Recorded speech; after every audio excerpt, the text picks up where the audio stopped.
Kiswaa tantee tana taanu malee biyyeetu nu rakkate. Kiswaa beektu isin. Kiswaan amantii dhuunfaa kiyyaati. Anatu bu'uureffate. Amantii wasixiyyaadha. Amantii giddu galeessaati. Ta'aaloo ilaa kalimatiin sawaa'uun beeynanaa waa beeynakum jedhan quraana keessatti giddugala waa'ee amantii kiyyaan dubbanne sun amantii kiyya kan qoosaati. Otoon amantii godhuu fedhe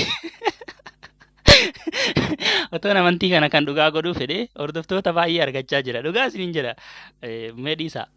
Mee dhiisaa isa sallee. Mee gaafii tokkoon qaba hawaasa kiyya qaqqaali. Gaafiin kiyya akkasi. Amma fakkeenyaaf anaa kanatu nama tokkotti gad dhufee jallise. Jallise already nama kana jallisee jira anatu jallise. Waanuma kiswaa kiyyaa kanatti taasee waanuma tokko tokkotti dubbadhee naan jallate haa jennu fakkeenyaaf. Erga namni kun jallate anin gaafatama fakkeenyaaf an kan nama kana jallise ni gaafatama waan nama kana jalliseef gatii kiyya ni argadha. Namichi jallate illee waan jallateef gatii isaa ni argata. Sheeyxaana wanni jedhan takkas jirti tan nama waswaaste fakkeenyaa na gargaarteetti jallata sheeyxaana gargaara miti. Na gargaare fakkeenya nama kana jallise. Ana namicha jallatee sheeyxaana ni gaafatamna miti.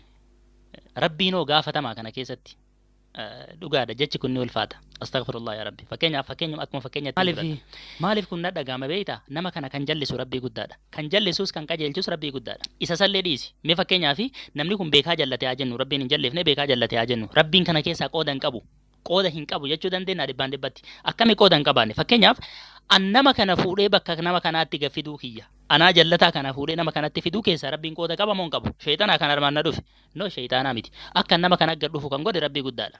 Dhibbaan dhibbatti kana anaafatti illee ni amanna. Fakkeenyaaf nama tokko riskii baasuu fi bakka inni taa'u akkaataa inni itti jiraatu waan hunda kan murteesse rabbii guddaadha. Bakka inni itti na jiraachise jiraadha miti. Kan akka nama kanaa wal qunnamuu kan godhe rabbii guddaadha.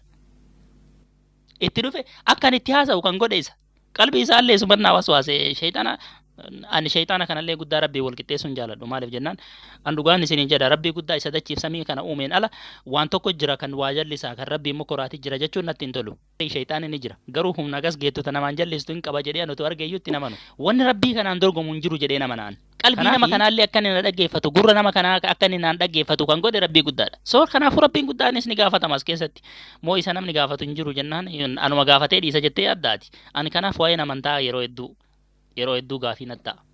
Jallisaan rabbii qajeelchan rabbiidha jedhee namana. Kanaafuu waan barbaade gara barbaade qajeelchee ka'ee deebisee gaafata jechuun anaaf gaafiidha.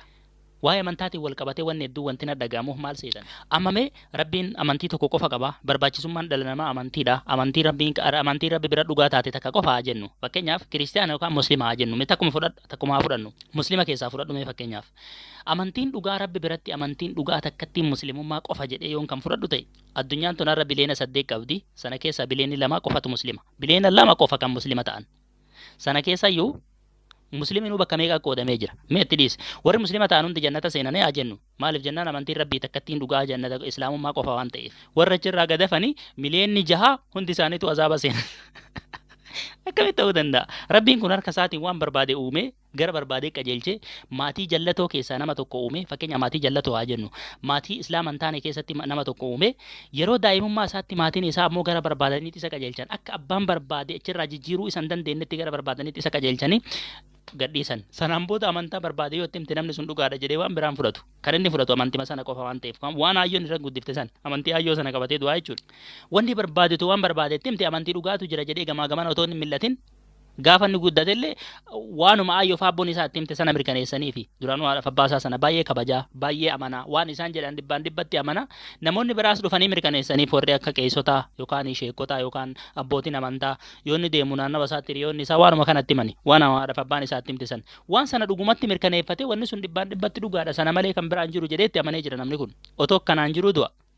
Rabbiin fuudhee bidda keekkamaa jallatte jedhee da'iifa kan ani numaatu dhalli namaa amantiiwwan garaagaraa filatee amantaa dhugaa itti laalee itti amana yaanni jedhu sobaana biratti dhalli namaa arabaa keessatti insi jechuun dhala namaa kanaanii insii jedhu insii jechuun insiyaan irraa fuudhamee jedhan insiyaan jechuun waa irraanfataadha jedhu waa irraanfataa jechuun dadhabbina ilma namaa kan agarsiisu jechuudha namni dadhabaan sun kan sheeyxaanni isin jettan sun sobee dhukkee irraa kaasu kan namni tokko itti gad dhufee jallisu kan waan barbaade gara barbaade jijjiiruu danda'u sun dandeettii waan barbaade filatee gara barbaadetti addaan baasee amantiin dhugaa kan yoo du'ee na baastu kana jedhee adda baafatee keesseenaani kijibadaan kan qabne ana biratti so nama akkasii uume amantii kana maan qabatin jedhee ganaa ibiddatti isa guuraa ani kana bira na of galchaa dhiifama tarii miira keessan tuquu danda'a anummaa naa tuqamu malee isin tuquun barbaadu.